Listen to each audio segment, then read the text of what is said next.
Today I'm going to give you a brief overview on the genomic analysis solutions that MGI has. Yes, again, my name is Alvin. I'm the field bioinformatics scientist for MGI. Yep.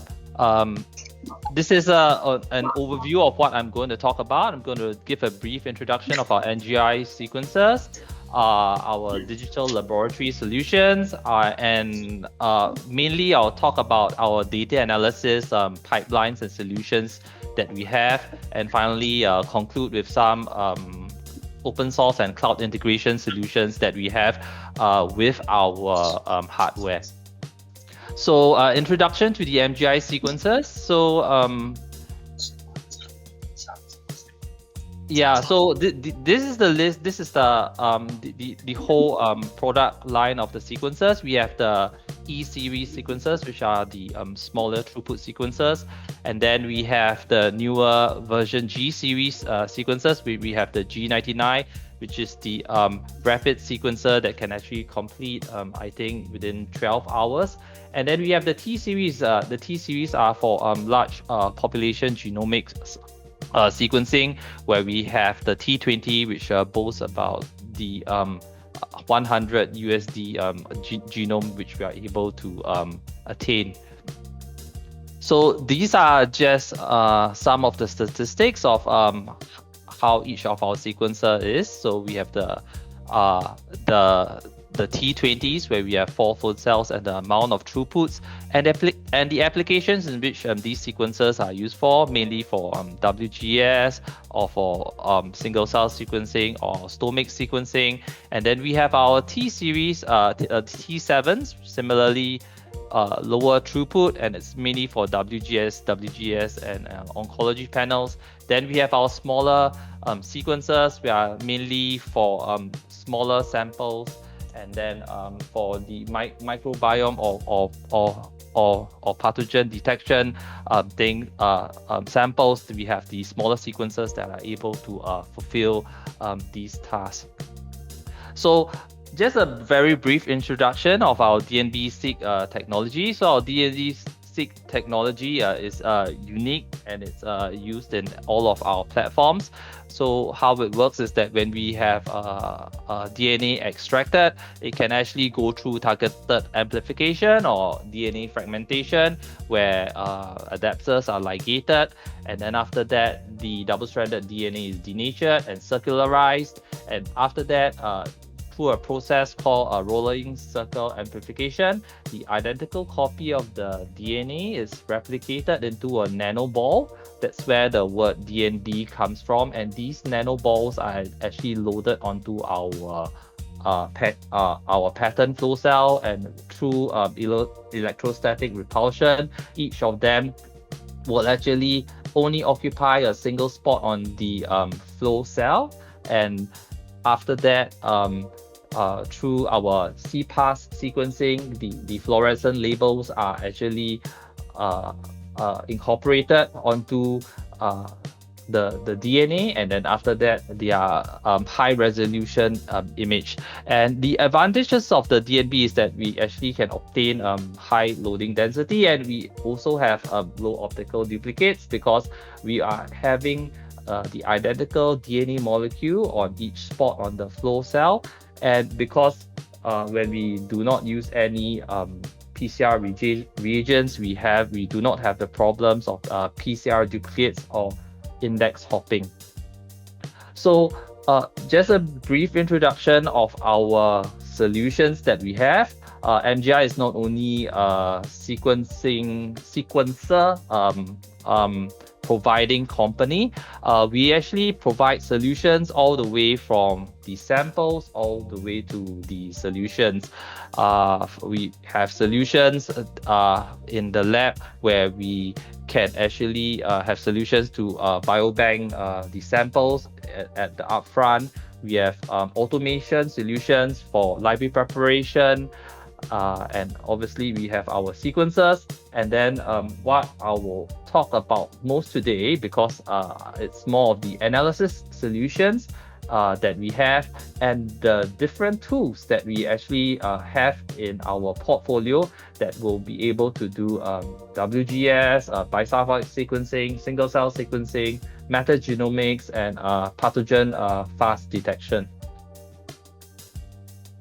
So just a very brief introduction on the data analysis and the types of files that are actually involved. So first we have our DNB, which is converted from base calling into a cal file, and then these are actually written into a FASTQ file, and then the FASTQ file will have a QC report on how well the sequencing was done, and then after that we will do these secondary analysis where we will generate the alignment files or the VCF files or the joint foiling files, and finally we have the tertiary analysis where we actually do prioritization, curation, and finally the clinical report. So MGI actually has solutions. If we talk about WES and WGS, all the way from the sequencers to the writing of the primary analysis to the secondary analysis pipelines, which can be done with our BIT solutions, namely the Zetron Lite, which is mainly for writing of the FASTQs, or the MegaBOLTs, which are mainly for secondary analysis. Or if there's a requirement for a bigger compute, there is a Zetron Pro, which can actually fulfill the task of the writing of the FASTQs and the secondary analysis. For human genome analysis, whether it's exome or genomes, we do work with third-party vendors to actually work to actually generate the tertiary reports, and we have actually have many third-party collaborators which we are working and have tested many of their platforms for the variant filtration, the curation, and the reporting of the particular variants. So I think you have seen a very similar slide in a previous presentation by the prof, where I think this is a very good summary of actually the technologies that are currently available and currently what MGI has. So we have Genomic Solutions, which is WES and WGS, and the data analysis to able to identify the SNPs, the copy number, the structural variations. We also have Transcriptomics Solutions, where we can find the different differential expression genes, alternate splicing, and for epigenomics we have methylation detection softwares for bisulfite sequencing, and we also have single cell ATAC seq, which can identify open chromatin on the genome. We also have many solutions for metagenomics, whether it's 16S ribosomal RNA detection, or ITS, which is the internal transcribed spacer regions to detection of fungi. And we have many solutions which I will go through briefly. And as noted in the previous presentation, these also have applications for identify the functional and effects of the mutation, and then we will have network analysis and integrative analysis for the advancement of research, diagnostics, and healthcare. So I will just go briefly into our MegaBOLT, which is our WES WGS secondary analysis a solution that we have. So our MegaBOLT pipeline, it's mainly to do a secondary analysis where we actually get the raw FASTQs and we actually map them to the reference genome, and we mark the duplicates, and then we calibrate the BAM file, and then we can do either germline or somatic calling whether it's required, and we can actually come up with the VCF files or joint VCF files if you're doing a population study. And after that, this particular pipeline is based on the GATK pipeline from the Broad Institute at MIT, and we have actually implemented this pipeline such that for the classical algorithm, which for germline 30x WGS would probably take 42 hours, but based on our hardware that we have developed in-house, which is hardware accelerated by FPGA. FPGA stands for Field Programmable Gated Arrays. Our hardware solutions are able to accelerate the process of this secondary calling to much faster, given your 30x WGS, or if it's for somatic instances, the acceleration of these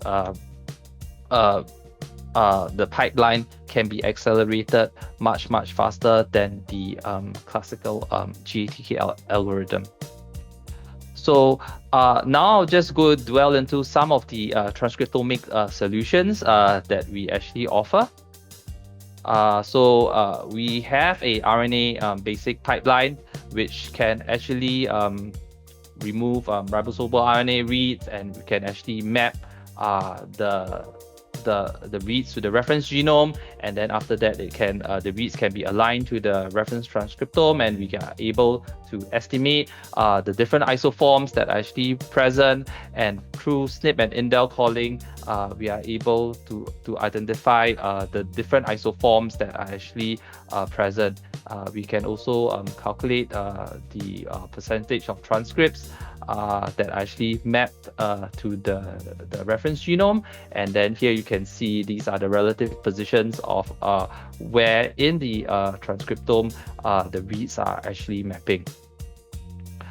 We also have a single cell RNA-seq technology.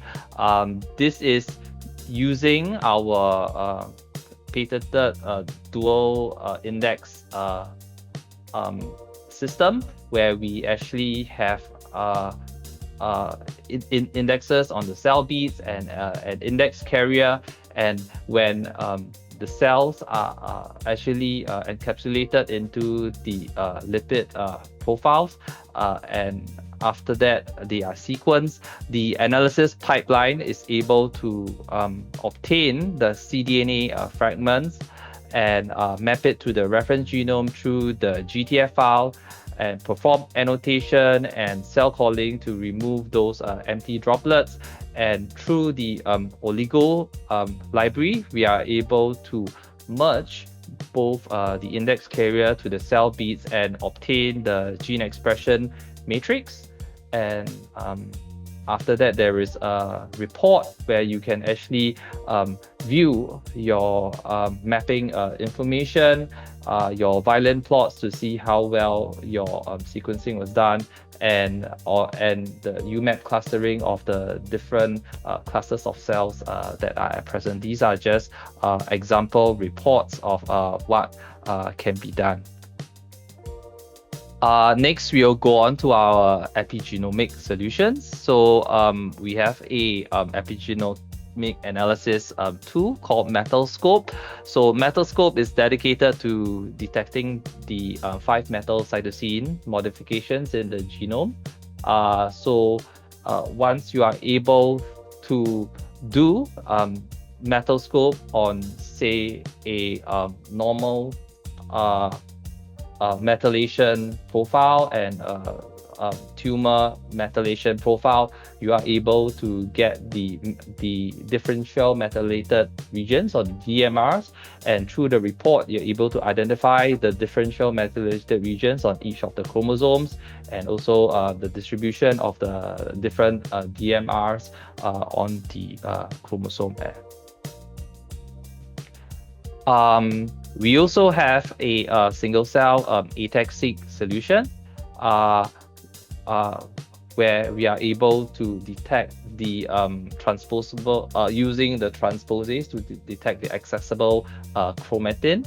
Similar to the single cell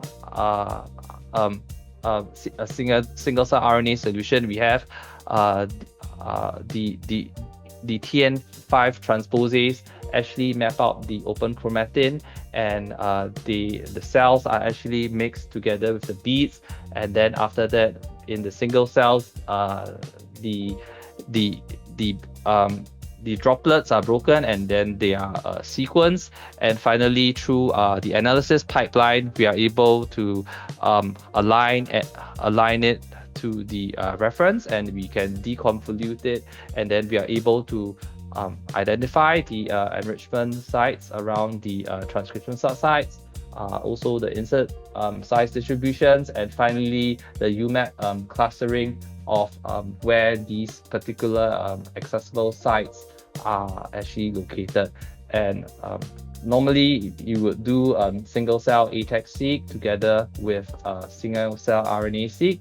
Then you are able to integrate the two analysis to identify the regions through downstream processing from open source tools like Surat, to be able to identify the particular regions that are actually transcriptionally active. Yeah. Next, we'll go on to some of the metagenomics solutions that we have. So we have a metagenomic solution called the PFI, which is short for the Platform for Microorganism Fast Identification. This is a particular tool that is actually very useful to identify human to human transmissible species. As seen, the particular database is small, incomparable to the entire say RefSeq database, but however incorporates most of the pathogenic microorganisms that actually cause infection. Currently, there are 14 host species that can be used with this particular software, and we have a solution called the PFI server, which can actually automate this solution and come up with the list of and the abundance of the species that are infectious, together with the drug resistance annotation and virulence factor annotation, and it will all come out in a report. We also have another solution called the MGAP, which is the short for Microbial Genome Analysis Pipeline. MGAP actually is used for the phylogenetic analysis of unknown microorganisms, or the resequencing of known microorganisms to detect mutation information. It basically has 3 modules to do genome assembly, the phylogenetic analysis of the particular sequences that you are looking at, and also to predict the resistance genes and the virulence genes that are actually present. And similarly, this particular solution, it's all automated, so that if you have a sequencer and our BioIT hardware, all this can be automatically done, and you are able to see the report after the sequencing is done. We also have another metagenomic solution for mycobacterial tuberculosis. This is for MTB. First, it does the genome assembly and it detects the mutations, and it identifies the WHO first tier and second tier drug resistant drugs that are actually present in a particular strain, and then it identifies the strain, and you will get a report that can actually identify which particular drug this particular strain that you are sequencing is actually resistant to. These are the list of the 13 drugs that are being cataloged for MTB drug resistance. Next, we also have another software called Bacteria Fast Identification, or BFI for short. This is mainly for cultured samples if you want to identify and actually do genome assembly of these 28 samples. It's able to do drug-resistant genes identification, functional annotation, evolution analysis, and obviously generate the reports at the end of the analysis. We also have solutions for the SARS-CoV-2, where the sequencers can be aligned and the clade and lineage of the SARS-CoV-2 can be identified using the NixClad web analysis, where you can identify the specific species of your particular SARS-CoV-2 virus, and also the report does contain how well the SARS-CoV-2 genome is being mapped in this particular analysis. We also have another Metagenomics solution that is called FluTrack, which is the identification of influenza A and B viruses. Basically, it can identify influenza A from the 16 different hemagglutinin subtypes and 9 different neuraminidase subtypes. For influenza B, it can only identify 2 species, and it has a very high accuracy and high typing accuracy. Finally, I think we have Metasys software, which is probe-based, and it's it depends on the different primers that you are using, whether it's for the identification of the microbial by biospecies by 16S, ITS for fungi identification, or 12S and 18S for eukaryotic species identification. This is mainly for environmental DNA monitoring, and also the CO1 sequencing. So Metasys actually does OTU. OTU stands for Operational Taxonomic Units, and what it does is, from the raw data, we actually do the OTU clustering and filtering, and then it actually matches depending on the primer pairs that you're using. It matches to the database. So if you are using 16S, it will match to a 60N database, and that where it will calculate the different the annotations, the alpha diversity, and the beta diversity of the sample. And this is an example of the report that you can actually get. Most of our reports are actually in a HTML format, which can be sent to the pathologist or the clinician who does request the particular sequencing. So last but not least, I'd like to talk about some of our open source tools, integration tools that we have. As you have noted that most of our applications or our BIT is actually localized. It's not actually on the cloud.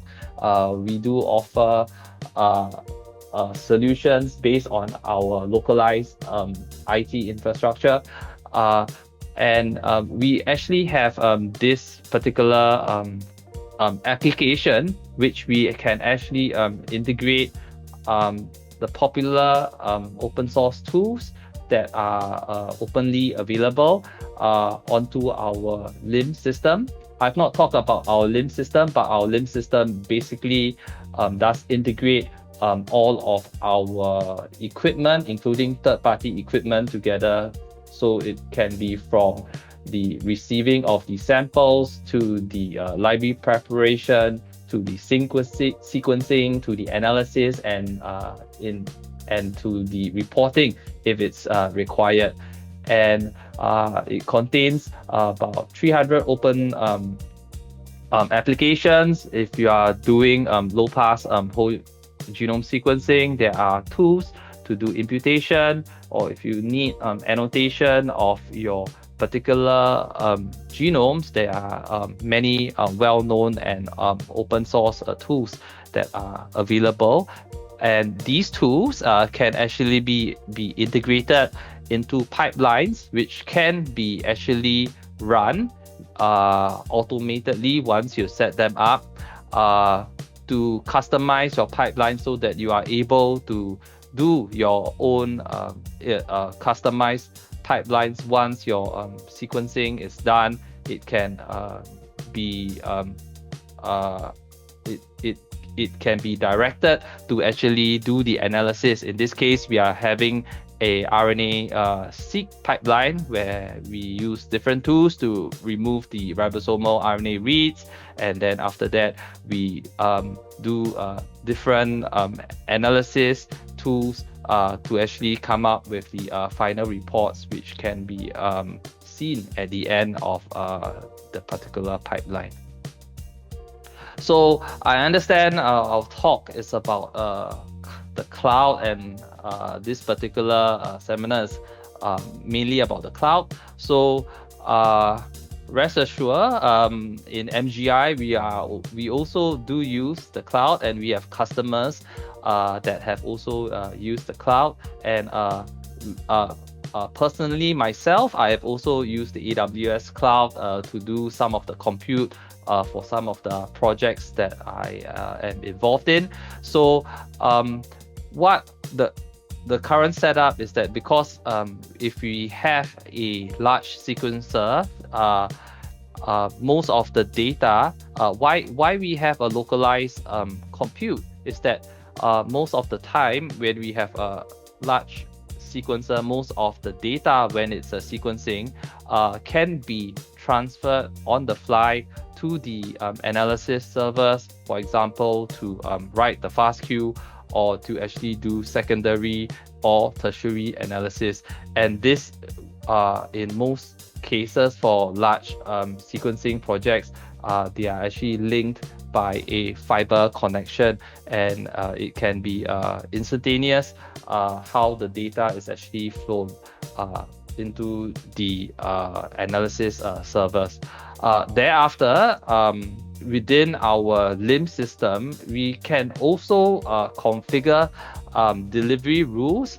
For example, if we want to upload to the cloud, like the AWS S3 bucket, we have customers that are also doing that. We are able to select the files that are required.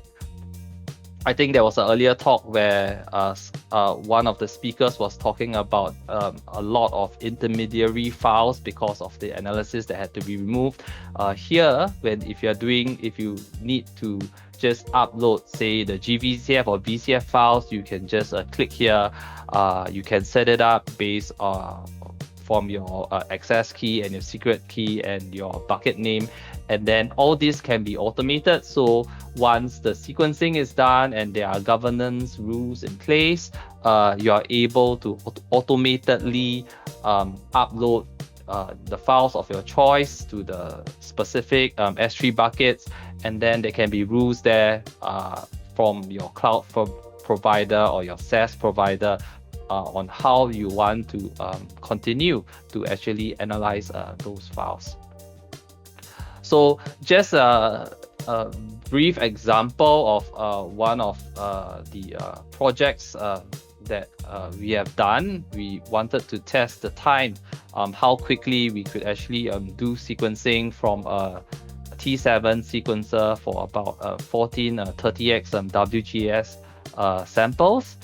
And then when we did the secondary analysis on our BIT hardware, and then after that we uploaded just the VCF files to the cloud, where we actually work with tertiary vendors to actually do the analysis of the VCF files, and where they do the filtration, the prioritization, the ACMG classifications of these particular variants, the curation, and then the reporting of the tools. So we have actually tried several tertiary vendors which can actually provide them, and we have done a blind validation of rare disease samples, some of which have not been published, and we were able to detect most of these particular variants, whether it's large deletions or even a 5' UTR variant that is actually causing disease. Just like to point out the reason for our particular hardware. This is specific for the case of the particular pipeline that we are doing.